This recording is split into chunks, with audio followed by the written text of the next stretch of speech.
Hello दोस्तों, geography जी classes में आपका स्वागत है। मैं रोहित शर्मा, सब्जेक्ट अपना ज्योग्राफी। देखिए लेसन नंबर 7 हमारा चल रहा है। इसका नाम है परिवहन तथा संचार। जैसे कि बोर्ड पे लिखा हुआ है परिवहन तथा संचार। इस लेसन के अंदर हम दो टॉपिक पढ़ रहे हैं, एक परिवहन और एक संचार से संबंधित। हमारा पहला टॉपिक चल रहा है परिवहन से संबंधित। परिवहन के अंतर्गत मैंने आपको पिछले वीडियो में बताया था कि परिवहन होता क्या है। परिवहन सब जानते ही है। परिवहन एक स्थान से दूसरे स्थान पर माल व यात्रियों को एक स्थान से दूसरे स्थान पे पहुंचाने का कार्य परिवहन करता है। अगर हम परिवहन की बात करें तो तीन तरह का परिवहन होता है। ये भी मैंने आपको बता दिया। स्थल परिवहन होता है, जल परिवहन होता है, वायु परिवहन होता है। तीन तरह के मुख्य परिवहन होते हैं, जो धरातल पे चलते हैं, जो पानी में चलते हैं और जो आसमान में चलते हैं, आकाश में चलते हैं। अब इनका काम एक ही होता है, वस्तु माल व यात्रियों को एक स्थान से दूसरे स्थान पे पहुंचाने का कार्य।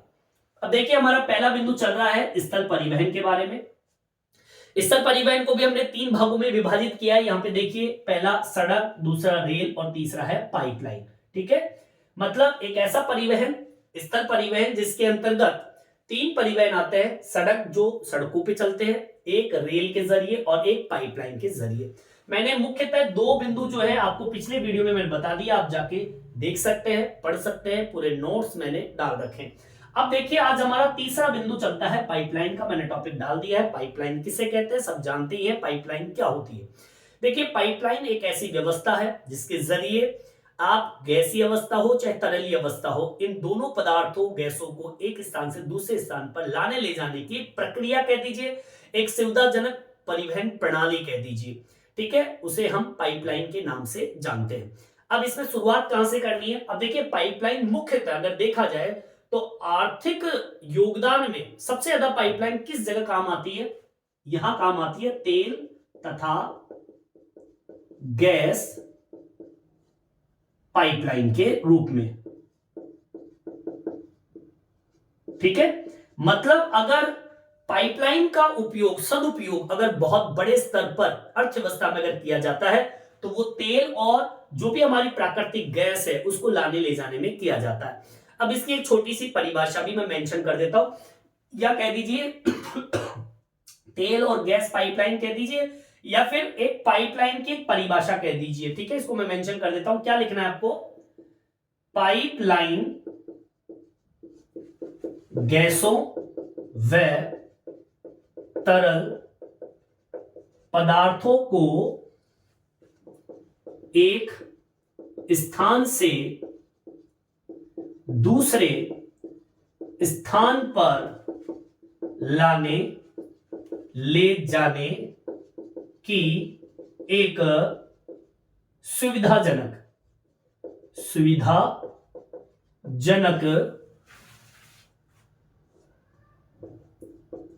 परिवहन प्रणाली है। ठीक है, मतलब तेल और गैस पाइपलाइन कह दीजिए या पाइपलाइन की परिभाषा कह दीजिए कि पाइपलाइन एक ऐसी व्यवस्था है, एक ऐसी परिवहन प्रणाली है जो गैसों को, तरल पदार्थों को एक स्थान से दूसरे स्थान पर लाने ले जाने की एक सुविधाजनक परिवहन प्रणाली हम कह सकते हैं।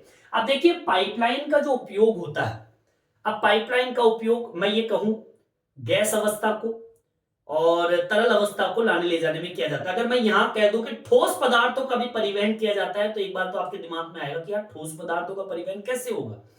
तो देखिए यहां पर पाइपलाइनों का उपयोग ठोस पदार्थों का परिवहन करने में भी उपयोग होता है। कैसे? जैसे कि उदाहरण के तौर पे कोयले को देख लीजिए। कोयला एक ठोस पदार्थ है, पर कोयले को हम घोल बनाकर या फिर गारा जो होता है उसमें बदलकर एक स्थान से दूसरे स्थान पर पहुंचा सकते हैं। ठीक है, ये पाइपलाइन का बहुत ही बढ़िया उपयोग है। ठीक है, लिखेंगे इसको भी। यहां पाइपलाइन का उपयोग ठोस पदार्थों का घोल व गारा बनाकर परिवहन किया जा सकता है। किया जा सकता है, हो भी रहा है। समझ में आई बात? ठीक है, यहां तक समझ में आ गया होगा। अब आगे सुनिए। देखिए भारत सरकार जो है उसने एक मंत्रालय बनाया, उसका नाम है पेट्रोलियम प्राकृतिक गैस मंत्रालय। ठीक है, अब इस मंत्रालय का काम क्या है? मतलब प्राकृतिक गैस और पेट्रोलियम, नाम से पता चल रहा है जिसका काम ही यही है, पेट्रोलियम और प्राकृतिक गैसों का उत्पादन करना। पेट्रोलियम और प्राकृतिक गैस मंत्रालय ने क्या काम किया, इसने अपने अधीन एक ऑयल इंडिया लिमिटेड OIL का गठन किया, ठीक है ना, ऑयल इंडिया लिमिटेड का गठन कर दिया। अब इसको एक काम दे दिया इस मंत्रालय ने, भैया आपको क्या करना है कि जितने भी कच्चा तेल होता है और जितनी भी प्राकृतिक गैस होती है उसकी खोज कीजिए, उत्पादन कीजिए, फिर निर्माण कीजिए, उसका फिर परिवहन का कार्य भी आपको ही करना है, ठीक है। ये OIL को दे दिए, जिसे हम बोलते हैं ऑयल इंडिया लिमिटेड, ठीक है, जो कि किसके अधीन है, मंत्रालय है गवर्नमेंट का, सरकार का, जिसे पेट्रोलियम प्राकृतिक गैस मंत्रालय के नाम से जानते हैं। फिर बाद में इस मंत्रालय ने 1959 के अंदर इसे बहुत बड़ी कंपनी के रूप में विकसित कर दिया और आज भारत के अंदर OIL जो है, ठीक है, ये जो कंपनी है बड़े स्तर पर तेल की खोज करती है और आदान प्रदान करने का कार्य करती है, ठीक है, इसको भी मेंशन कर दीजिए। और ये मोस्ट टॉपिक है, मोस्ट लाइन है, समझ में आई बात, लिखेंगे क्या, पेट्रोलियम व प्राकृतिक गैस मंत्रालय के अधीन कौन सी कंपनी बताई मैंने, OIL। इसका पूरा नाम क्या है, ऑयल इंडिया लिमिटेड, ठीक है। पेट्रोलियम प्राकृतिक गैस मंत्रालय के अधीन OIL मतलब ऑयल इंडिया लिमिटेड, ठीक है ना, ये एक कंपनी है, को एक कार्य सौंपा जो प्राकृतिक गैस व तरल तेल पदार्थों की खोज करती है, निर्माण कार्य करती है, उत्पादन करती है व परिवहन कार्य करती है, ठीक है। फिर बाद में 1959 में OIL को एक बड़ी कंपनी में विस्तारित कर दिया। बोलिए आगे बात समझ में, बिल्कुल सिंपल तरीके से मैंने आपको बता दिया कि भाई, एक बार मैं फिर से रिपीट कर देता हूं, सुन लीजिए। देखिए, तेल व गैस प्राकृतिक या कहें तेल गैस पाइपलाइन जो है, या फिर हम कहें पाइपलाइन की परिभाषा है, पाइपलाइन गैस तरल पदार्थों को एक स्थान से दूसरे स्थान पर लाने ले जाने की एक सुविधापूर्ण परिवहन प्रणाली है। ये ठोस पदार्थों का भी एक स्थान से दूसरे स्थान पर परिवहन करती है, उसको घोल बना लीजिए, गारा बना लीजिए मिट्टी के तौर पर। पेट्रोलियम प्राकृतिक गैस मंत्रालय के अधीन एक कंपनी कह दीजिए OIL, जिसके बोलते हैं ऑयल इंडिया लिमिटेड, जो कि एक कार्य सौंपा गया इस मंत्रालय के अधीन, ठीक है, लिमिटेड को एक कार्य सौंपा गया जो कि प्राकृतिक गैस और तरल जो तेल पदार्थ है उसकी खोज करेगी, निर्माण कार्य करेगा, उत्पादन कार्य करेगा, उसका परिवहन का कार्य भी करेगा। फिर बाद में 1959 के अंदर इसे बहुत बड़ा एक कंपनी के रूप में विकसित कर दिया। आप कहीं पे भी देख लीजिए, रोड पे देख लीजिए, आपको OIL ऑयल इंडिया लिमिटेड का आपको बहुत बड़ा पोस्टर मिल जाएगा, बड़ा बैनर मिल जाएगा आपको देखने को, वो ये काम करता है, ठीक है। यहां तक समझ में आ गया होगा। आगे की ओर बढ़ते हैं, पाइपलाइन के बारे में और बात करेंगे कि एशिया की सबसे बड़ी पाइपलाइन कहां पर है, कब उसका निर्माण कार्य हुआ, ठीक है, कहां से कहां जोड़ती है, ठीक है ना, और भी हम बात करेंगे। और भी फिर बाद में कई ऐसे लिमिटेड कंपनियों की स्थापना हुई जो कि तेल से संबंधित ही कार्य करती है, आर्थिक महत्व उनका बहुत बड़ा है, उसकी भी हम चर्चा करेंगे। यहां तक आप समझ में आ गया होगा, यहां तक आप उतार लीजिए। देखिए आगे की ओर बढ़ते हैं। अब देखिए बात करते हैं पाइपलाइन की, बहुत बड़ी पाइपलाइन, एशिया की सबसे बड़ी पाइपलाइन की हम चर्चा करने वाले हैं। देखिए एशिया की पहली और सबसे लंबी पाइपलाइन है 1157 किलोमीटर, और ये कहां पर है, ये है असम के अंदर। असम के नहरकटिया का नाम सुना होगा आप लोगों ने, नहरकटिया तेल क्षेत्र से, और ये जाती है कहां पर, बैरोनी के तेल शोधन कारखाने तक, ठीक है। और इसका निर्माण कार्य किसने किया बताइए आप लोग। इसका निर्माण कार्य किसने किया? उसी ने किया जो मैंने अभी आपको बताया था, ऑयल इंडिया लिमिटेड OIL ने किया। समझ में आई बात? इसको मेंशन कर देंगे और ये भी आपका टॉपिक मोस्ट है, ठीक है। एशिया की सबसे पहली कह दीजिए वह सबसे लंबी पाइपलाइन, ठीक है, सबसे लंबी पाइपलाइन जो कितनी लंबी है? 1157 किलोमीटर लंबाई, जो असम के नहरकटिया, ठीक है, से कौन सा क्षेत्र? बैरोनी, ठीक है, या फिर हम कहें असम के नहरकटिया तेल क्षेत्र, तेल क्षेत्र से बैरोनी, ठीक है, बैरोनी के स्थान का नाम, इसके तेल शोधनशाला तक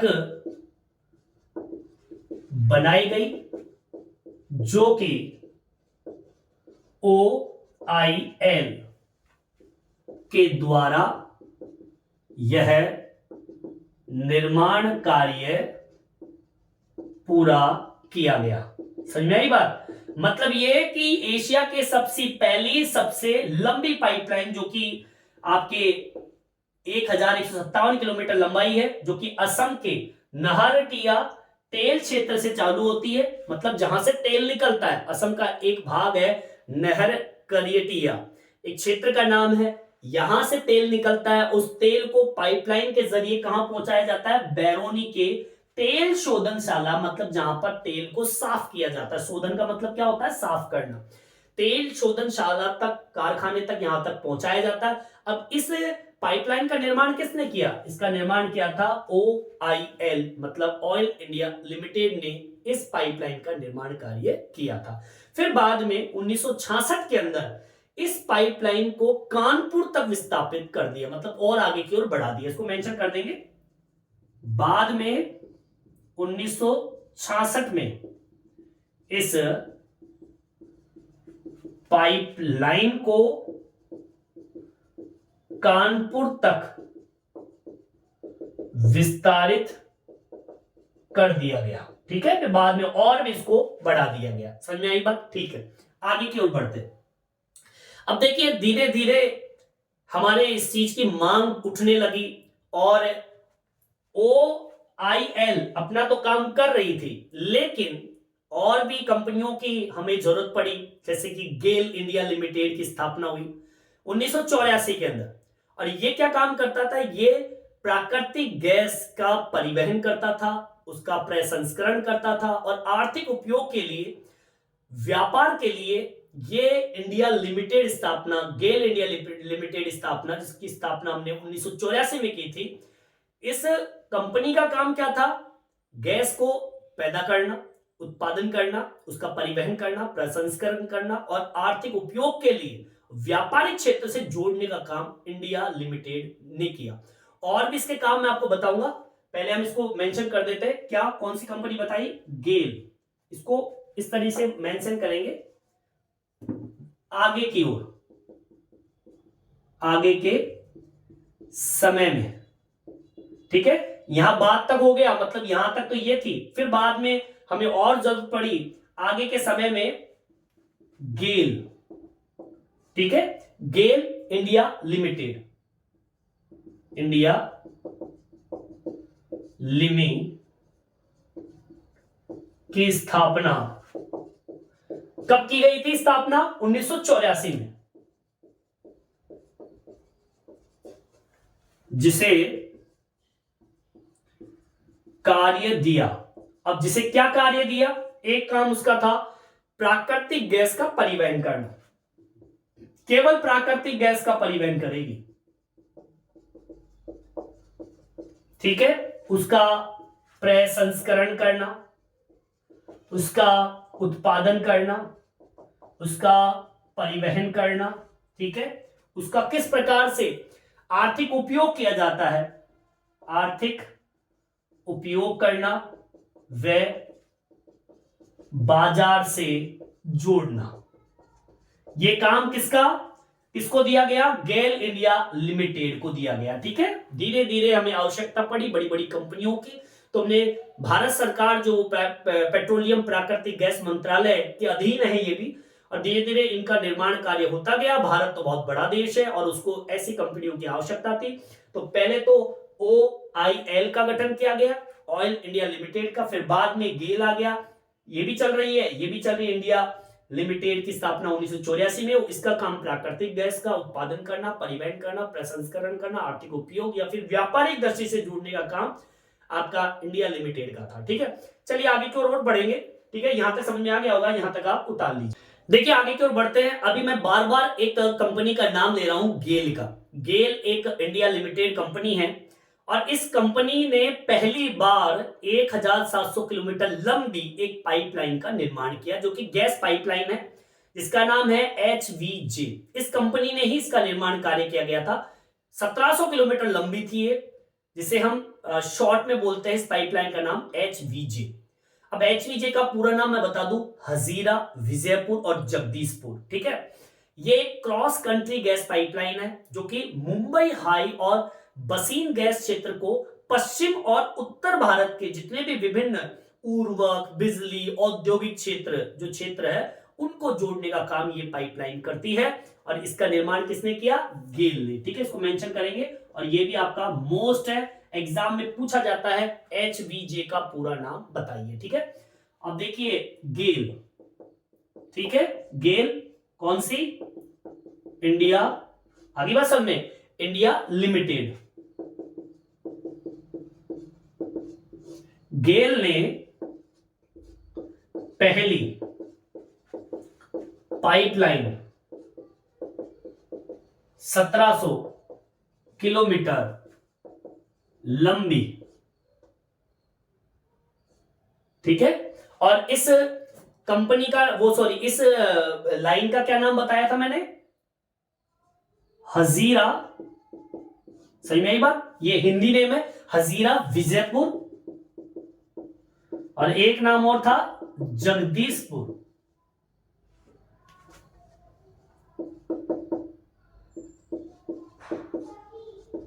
शॉर्ट नेम है VJ।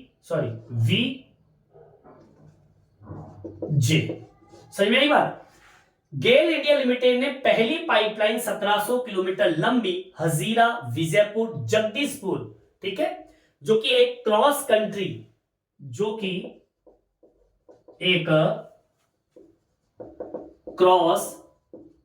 कंट्री पाइप लाइन है। क्रॉस कंट्री इसलिए कहेंगे क्योंकि ये देश को क्रॉस करती हुई निकलती है। ठीक है, पाइपलाइन है जो कि मुंबई के, ठीक है, मुंबई का क्षेत्र है, या कहें मुंबई के मुंबई हाई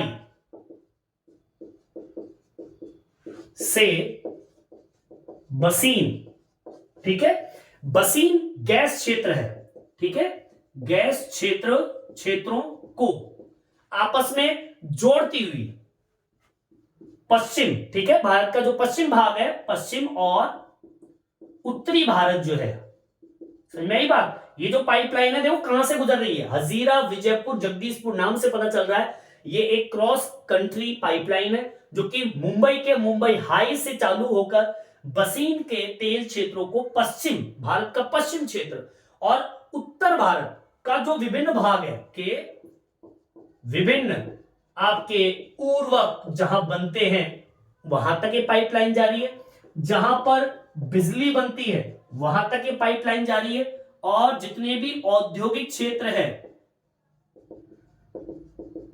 को जोड़ती है।